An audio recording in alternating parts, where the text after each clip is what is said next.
Meus irmãos, a mensagem de hoje se encontra baseada no texto do Evangelho de Jesus, conforme escreveu Marcos, capítulo 14, versículos 10 ao versículo 21. Marcos, capítulo 14, versículos 10 ao versículo 21. Você abrirá a sua Bíblia e deixará essa Bíblia aberta, para que possa conferir se aquilo que você está ouvindo na pregação é aquilo que você está lendo na palavra. Essa é uma prática que você deve ter, você que nos escuta nesta noite, e você que vai ouvir a mensagem pelo YouTube, pelo Facebook, também precisa ter essa mesma atitude de sempre que ouvir uma pregação, ouvir com a Bíblia aberta, para comparar se o que você ouve do pregador é aquilo que você lê nas Escrituras.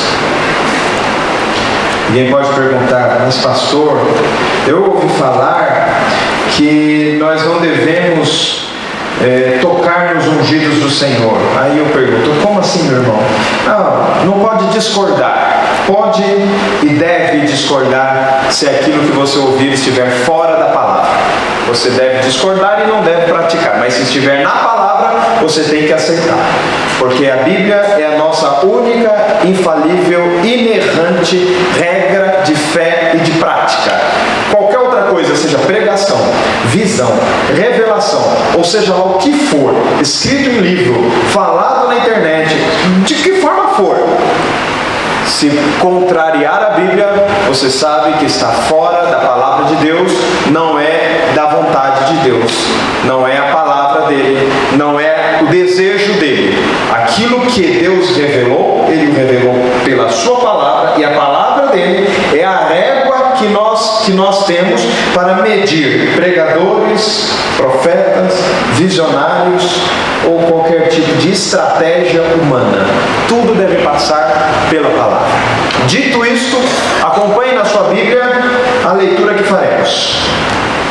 Marcos 10, ou 14, versículos 10 a 21. E Judas Iscariotes, um dos 12, foi ter com os principais sacerdotes para lhes entregar Jesus. Eles, ouvindo-o, alegraram-se e lhe prometeram dinheiro. Nesse meio tempo buscava ele uma boa ocasião para o entregar. E no primeiro dia da festa dos pães asmos, quando se fazia o sacrifício do cordeiro pascal, disseram-lhe seus discípulos: onde queres que vamos fazer os preparativos para comeres a Páscoa? Então enviou 2 dos seus discípulos, dizendo: ide à cidade, e vos sairá ao encontro um homem trazendo um cântaro de água. Seguiu e dizei ao dono da casa, onde ele entrar, que o mestre pergunta: onde é o meu aposento, no qual hei de comer a Páscoa com os meus discípulos? E ele vos mostrará um espaçoso cenáculo mobiliado e pronto. Ali fazei os preparativos. Saíram, pois, os discípulos, foram à cidade, achando tudo como Jesus lhes tinha dito, prepararam a Páscoa. Ao cair da tarde, foi com os 12. Quando estavam à mesa, comiam, disse Jesus. Quando estavam à mesa e comiam, disse Jesus: em verdade vos digo que um dentre vós que come comigo me trairá. E eles começaram a entristecer-se e a dizer-lhe, um após outro: porventura sou eu? Respondeu-lhes: é um dos 12, o que mete comigo a mão no prato. Pois o Filho do Homem vai, como está escrito a seu respeito, mas ai daquele por intermédio de quem o Filho do Homem está sendo traído. Melhor lhe fora não haver nascido. Amém. Eu pergunto a você: você já foi traído? Seja na sua vida conjugal, seja com seus amigos, seja com seus parentes, você já foi traído? Você sabe a dor de uma traição? Gostaria de falar com você a respeito de traição. Gostaria de meditar sobre o tema o anfitrião traído. Se você pesquisar na internet, uma revista super interessante, pelo menos da editora Abril, você vai ver lá uma lista das 5 maiores traições que já aconteceram na história. A segunda maior traição foi um tal de um sujeito chamado Marcus Junius Brutus, que lutou contra César ao apoiar Pompeu na guerra civil que houve em Roma.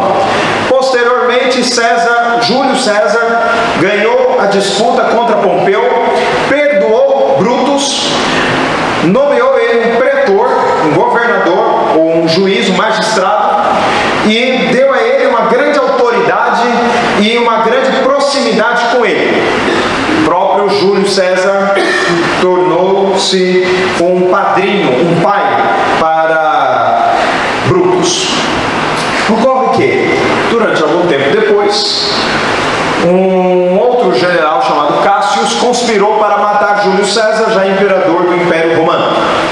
E então, numa audiência no Senado, vocês já têm experiência que no Senado, não apenas romano, mas em outros senados do mundo, alguns governantes perdem a cabeça. Pois bem, Júlio César não perdeu propriamente a cabeça, mas foi apunhalado por facadas que os senadores, em pessoa, cada um desferiu contra o imperador. E dentre eles estava quem? Brutus. E quando Brutus dá a apunhalada em Júlio César, ele fala para ele: tu também, meu filho. Sentindo não apenas a dor da facada, mas a dor da traição. William Shakespeare, na sua peça, deixa um pouco mais poética a traição, diz: até tu, Brutus. Pois bem, essa é a segunda maior traição. A primeira maior traição é essa que acabamos de ler: Judas Iscariotes traindo Jesus.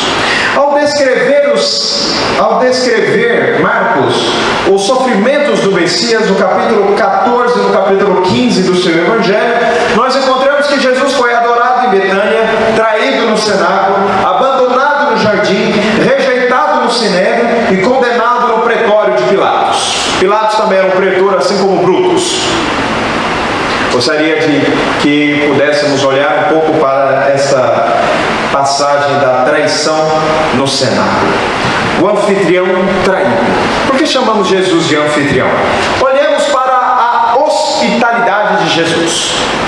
É o primeiro olhar para a cena do anfitrião traído. Jesus é o cordeiro que está sendo oferecido. A Páscoa é a Páscoa de Jesus. A Páscoa é a Páscoa do Messias. O cordeiro que era sacrificado no dia da quinta-feira era o cordeiro que representava a pessoa de Jesus, de modo que a Páscoa era a Páscoa de Jesus. Ele é o dono da festa, ele é o Senhor da festa. A festa é feita em homenagem a ele. Ele é o cordeiro de Deus que tira o pecado do mundo. Portanto, ele recebe as pessoas, mesmo que na casa que não é dele propriamente.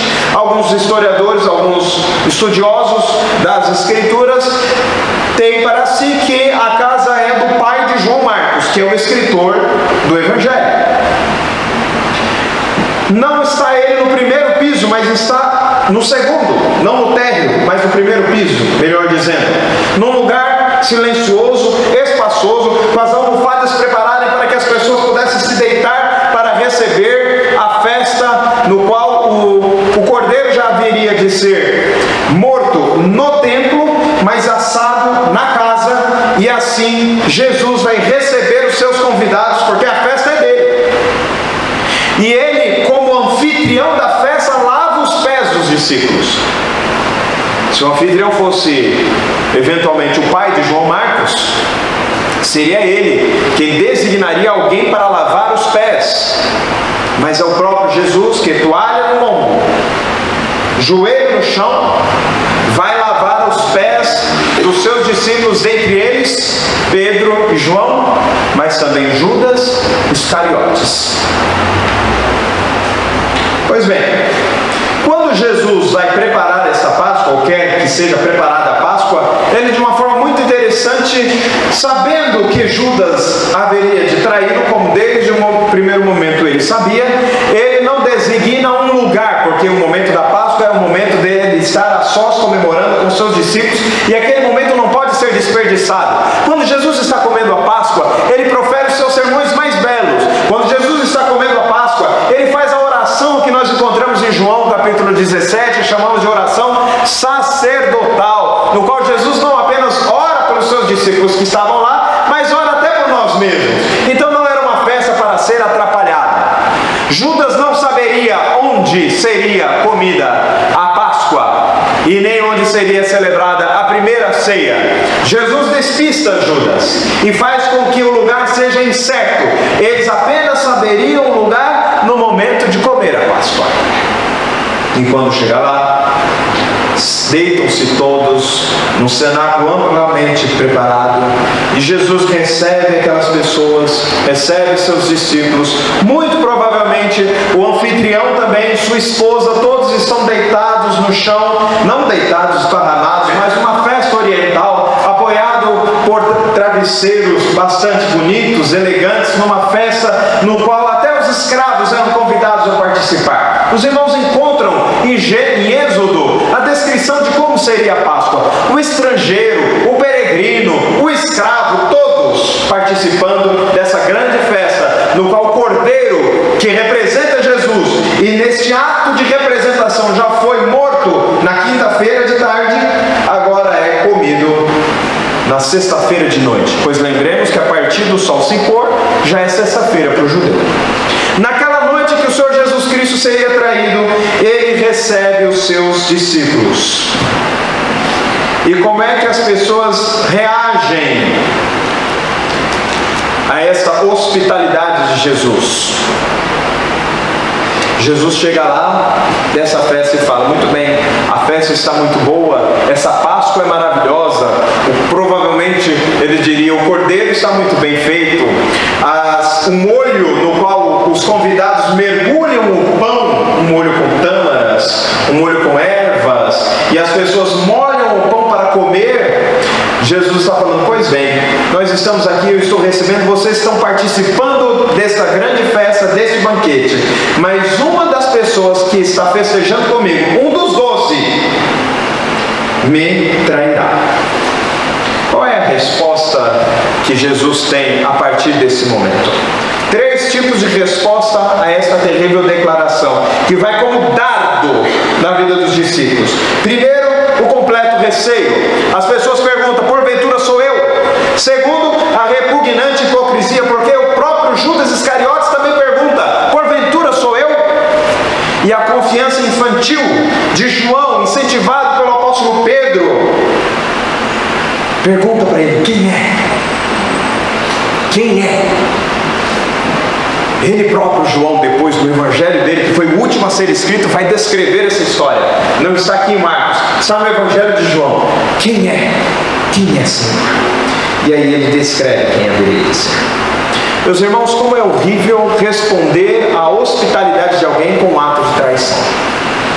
Neste ano tive a alegria de ser recebido na casa do meu amigo reverendo Jackson e da sua esposa Dani, que tão bem nos tratou quando lá estávamos Thalita e eu. E passamos dias maravilhosos em Barreirinhas, depois fomos para uma cidade que eu nem sei o nome mais, lá no Piauí, que fica para lá de Parnaíba. Conhecemos praias maravilhosas, vimos dunas que são paradisíacas, de uma água cristalina, comemos e bebemos de graça, desfrutamos da hospitalidade que este meu amigo e colega de seminário nos proporcionou. O que os irmãos acham se eu, ao sair de sua casa, respondesse a ele com uma dura traição?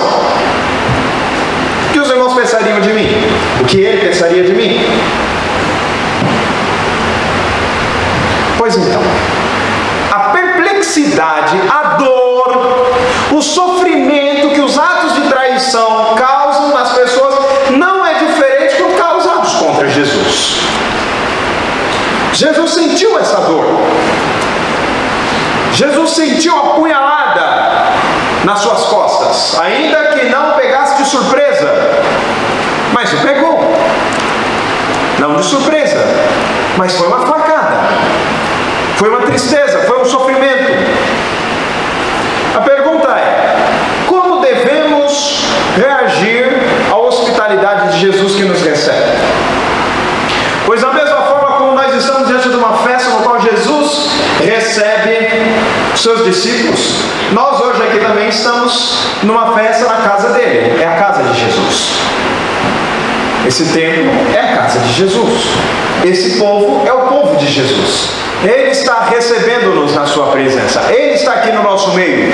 O livro de Apocalipse Apocalipse diz que Jesus passeia por meio da igreja para conhecer os corações e sondá-los e ver as intenções dos homens. E ele, como que passeando nas igrejas de Apocalipse, também passeia no nosso meio. Ele pode dizer: conheço as tuas obras. O olhar que perscruta, mesmo que sem que possamos vê-lo fisicamente, é aquele olhar que está lá em Apocalipse dizendo às igrejas: eu sei as tuas obras, eu sei da tua força ou da tua falta de força, eu sei que você precisa voltar ao primeiro amor, eu sei de todas as coisas, porque essa igreja é a igreja de Jesus, esse povo é o povo de Jesus, essa casa é a casa de Jesus. Então, como nós respondemos à hospitalidade dele? Como nós o louvamos? Como nós o adoramos? Como nós participamos dessa grande festa que é o culto? Será que estamos entediados de estar na presença de Jesus? Será que fazemos isso aqui por uma mera tradição que fazemos todos os domingos a nos reunir aqui? Como você reage à hospitalidade de Jesus, bem como às demais bênçãos que Jesus te dá? Judas reagiu com traição. E você, como reage? Nós aprendemos, meus irmãos, que devemos ter um objetivo na nossa vida, que é a maneira como devemos reagir com as bênçãos que Deus nos dá. Em relação a essas bênçãos, como devemos reagir? Como você reage quando Deus te dá o dinheiro para te sustentar? Como você reage quando Deus te dá a saúde? Nós oramos aqui essa noite agradecendo a saúde que Deus nos dá. Como você reage a essa bênção? Murmurando, talvez? Reclamando? Como você reage ao dom da vida que Deus lhe concedeu nesse dia? Você está aqui vivo e eu também. Como você reage a essas bênçãos? Como você pretende reagir? Qual é o seu objetivo em relação ao culto? Por isso, irmãos, assim como o pastor Matt Chandler, lá nos Estados Unidos, pastor Batista, ele cada vez que vai fazer uma gravação, ele diz: essa gravação, e eu vou falar isso agora, vou copiar o pastor Matt Chandler, e ele diz: essa gravação não serve para substituir o culto. Você precisa estar no culto. Você precisa participar do culto.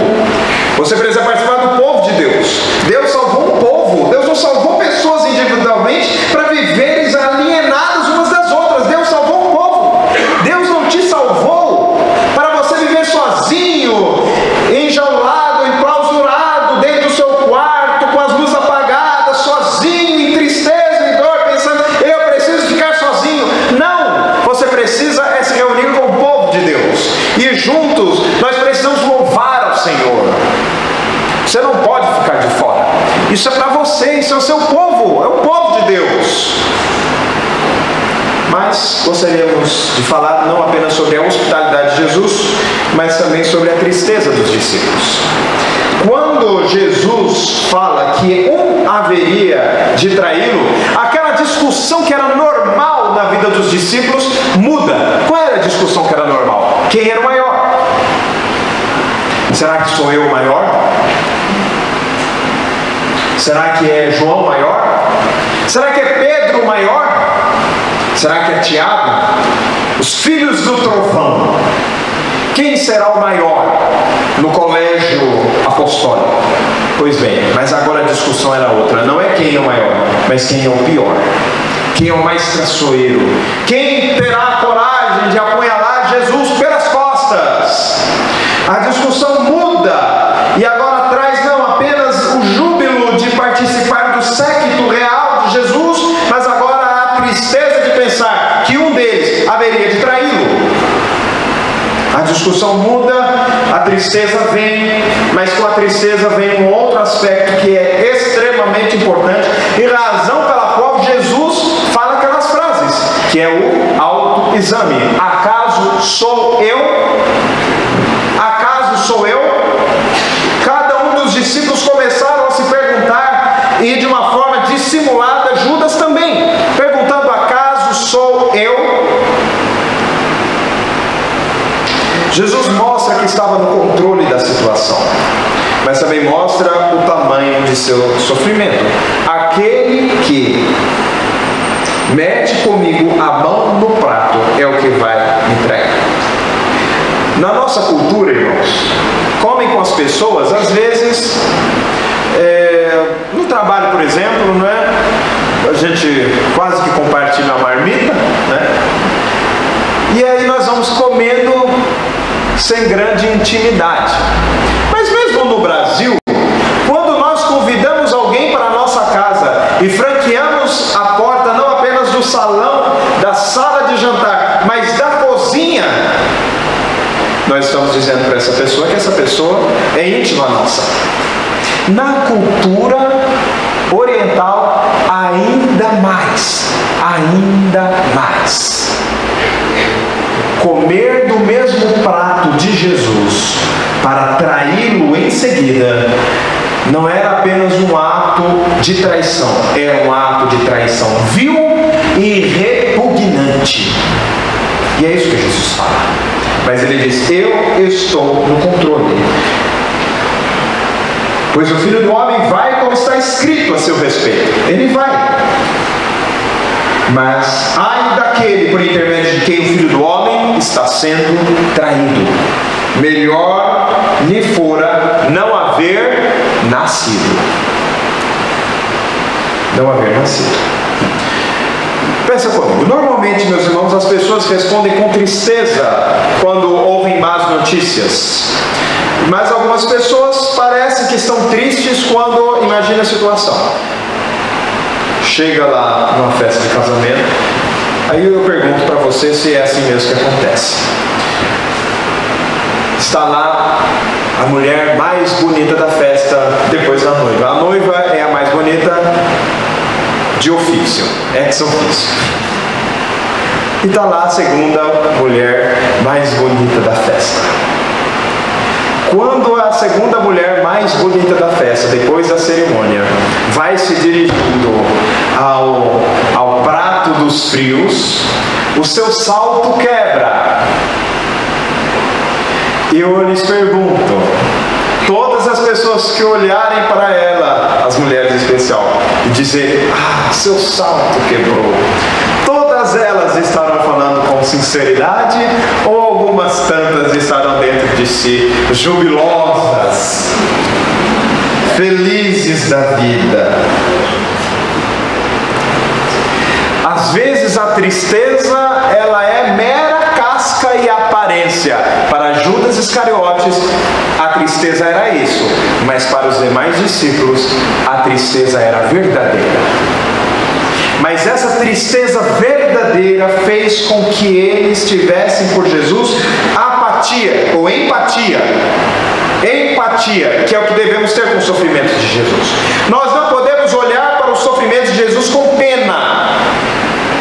Jamais. Mas nós devemos olhar com empatia, sabendo que tão duro para mim é ser traído, para Jesus também foi. Para Jesus também foi. Foi um sofrimento. Mas também, de que forma podemos aplicar essa palavra? Muitas pessoas foram avisadas por Deus de que seu pecado estava a ponto de tornar senhor de suas vidas. Mas qual foi a resposta para essas pessoas? Na Bíblia tem exemplo, na vida também temos. Por exemplo, Judas aqui foi avisado. Caim também foi avisado. O próprio Deus fala para Caim, já com a intenção maléfica, dolosa em relação ao seu irmão. E ele diz: o pecado está à sua porta, mas a ti cumpre dominá-lo. Ele também fala a Faraó: Faraó, não endureça o seu coração. Mas Faraó primeiro se endurece, depois é endurecido. Dentre tantas outras pessoas que são avisadas por Deus, mas mantêm os seus corações endurecidos. É o seu caso hoje? É o seu caso, você que está aqui nesta noite? Ou você que está nos ouvindo pela internet? Você ouve o aviso de Deus, mas o seu coração continua endurecido, como endurecido estava o coração de Judas? Ou você é convidado também a fazer um autoexame e com discernimento saber das suas reais intenções em relação a Jesus?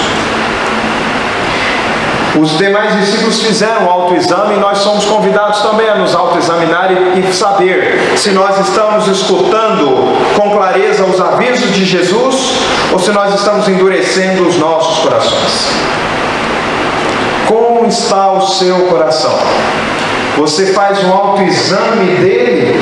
Você tem esse discernimento para perguntar dentro de si: acaso sou eu aquele que está traindo Jesus?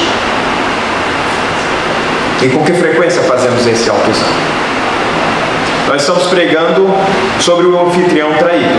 Falamos sobre a hospitalidade do anfitrião. Falamos sobre a tristeza dos discípulos. E agora gostaríamos de falar sobre a traição de Judas. A traição de Judas nasce da sua avareza. Judas traz Jesus pelo preço de um escravo ferido por um boi. Leia lá em Êxodo e você verá as 30 moedas de prata.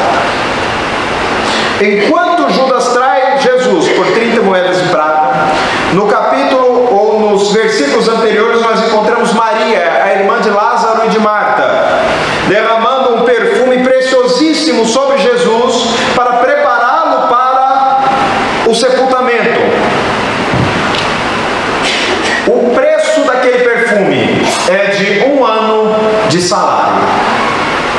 Calcula, você já deve ter feito a sua declaração de imposto de renda, então você sabe quanto você ganhou durante o ano. Eu sei quanto eu ganhei durante o ano.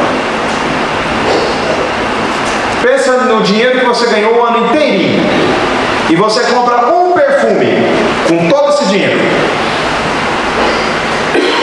Pastor, é muito perfume. Ou então, pastor, não deu para comprar nem da Jequiti. A noção deste valor varia de pessoa por pessoa. Mas pensa 1 ano de trabalho seu e você compra um perfume e você derrama esse perfume sobre Jesus. Judas foi o primeiro a dizer: por que não deu esse dinheiro aos pobres? E Jesus responde: não molestais essa mulher, não a molestais, ela praticou boa ação para comigo. Os pobres sempre tendes convosco, mas a mim nem sempre me tens. Por onde for este evangelho pregado, a sua história será contada. E é exatamente o que acontece. Eu pulei o sermão, estou pregando o sermão de Marcos inteirinho, né, o livro de Marcos, mas esse trecho eu pulei porque eu já preguei no ano passado, numa outra ocasião, mas já preguei essa história sobre essa mulher. Então por isso eu já entrei na traição e na Páscoa de Jesus. Mas os irmãos conhecem a história, dê uma olhadinha e veem que essa mulher ofereceu para Jesus 1 ano de salário, enquanto Judas vendeu Jesus pelo preço de um escravo ferido por um boi. Um escravo não tão útil foi o preço que Judas encontrou para vender o seu Senhor. Nós encontramos, meus irmãos, segundo as palavras do reverendo Hernandes Dias Lopes, que Jesus é traído por um homem, que é Judas, que é na verdade um entreguista, um avarento, um dissimulado, mas é advertido, embora se mostre um impenitente. Ele mantém seu coração endurecido, muito embora seja advertido. E a ação de Judas é uma advertência para o nosso próprio discipulado. Como reagimos a Jesus pode estar muito mais relacionado com Judas do que com os outros discípulos. Normalmente, irmãos, nós estamos num país que foi colonizado por portugueses, e os portugueses e espanhóis, por onde eles fizeram suas colônias, eles trouxeram o costume de malhar o Judas. E no sábado de aleluia, normalmente as pessoas fazem um boneco bem esquisito, colocam uma foto de alguma pessoa bem malquista, normalmente políticos, e espancam o boneco até desmontá-lo. Pois então, muitas pessoas desprezam a pessoa de Judas, mas copiam os seus atos. São avarentos. O amor ao dinheiro era a raiz da traição de Judas. Por quanto vocês me remuneram para eu entregar Jesus? O ato de Judas é um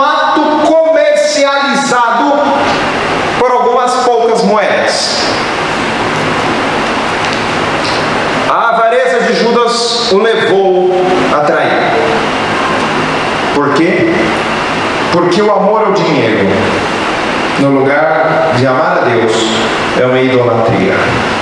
É uma idolatria. Há muitas pessoas que hoje estão buscando a Deus pelo dinheiro. Na verdade, elas não estão buscando servir a Deus, mas elas querem servir-se de Deus.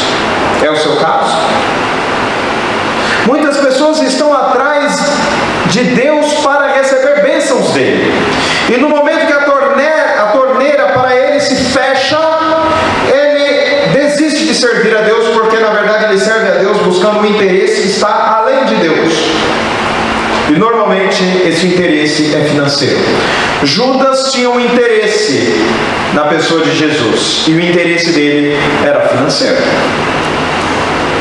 Quando buscamos a Deus para ter mais dinheiro, nós mostramos que nós somos avarentos e idólatras. Nós não estamos buscando a Deus, nós estamos buscando dinheiro por meio de Deus. Quando o nosso bolso está fechado para ofertar a Deus, mas aberto para comprar comida, perfumes, carros, casas, bens de toda espécie, nós demonstramos onde está o nosso Deus. Se não, vejamos, muitas pessoas, e pode ser o seu caso, vai lá no McDonald's, eu já falei de um monte de coisa, né? Jequiti, agora McDonald's. Vai lá no McDonald's e gasta, sem dó nem piedade, R$50 por um sanduíche, dependendo do McDonald's, não tão bom. Mas fala que a feijoada na igreja, ou a costela na igreja, ou qualquer outro prato, por mais delicioso que seja realmente em relação ao lanche do McDonald's, fala que é R$20 e não vai ter um monte de gente chorando porque acha que é muito dinheiro. Mas para dar R$50 no McDonald's, nem percebe. Para pagar R$100 no cinema, não tem nem choro. Mas para ofertar, uma choradeira sem fim.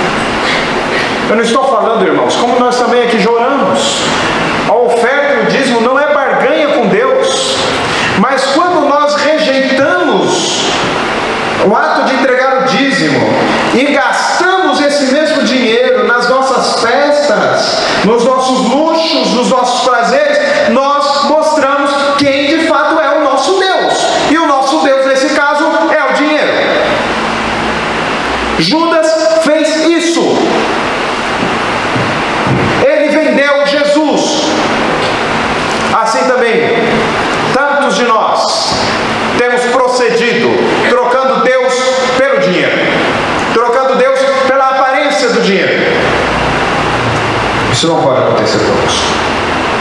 Nós devemos, à luz desse texto, também ter as ferramentas apropriadas para distinguir entre a verdade e o erro. A história de Judas, a história do anfitrião traído, deve servir-nos de advertência para saber quais são realmente as nossas intenções diante do Senhor Jesus e quais são as nossas maneiras de retribuir a hospitalidade de Jesus. Como nós retribuímos a hospitalidade de Jesus? Como fazemos isso? Como fazemos isso? Meus irmãos, nós estamos falando nesta noite sobre o anfitrião traído. E dentro deste tema nós vimos a hospitalidade de Jesus, nós vimos a tristeza dos discípulos e nós vimos a traição de Judas. Essa é a maior traição da história. Traição vil, repugnante, mas ela nos serve de modelo, pois nós podemos estar recriminando a pessoa de Judas, mas o imitando em nossos atos. E se você estiver fazendo isso, ouça o aviso de Jesus. Jesus avisou Judas, falou: Judas, eu conheço as suas obras. Quando Jesus fala, um de vós me trairá, ele está dizendo: Judas, eu conheço, eu sei suas intenções. E quando ele fala para Judas diretamente, o que você tem para fazer, faze depressa, ele está falando para Judas: Judas, eu sei onde você quer chegar. Mas Judas se arrepende? Não. Muitos estão ouvindo essa palavra, estão ouvindo o aviso, mas não se arrependem. Precisam se arrepender. Se não se arrepender de seus pecados, se não ir até Jesus com a confiança de uma criança que se lança no colo do Pai, confiando nos merecimentos de Cristo, levado na cruz para te perdoar os seus pecados e te levar para a vida eterna, se você não fizer isso, você está endurecendo o seu coração, você está deixando de ouvir o convite do Evangelho e de atendê-lo. Atendam esse convite, atendam já, atendam hoje.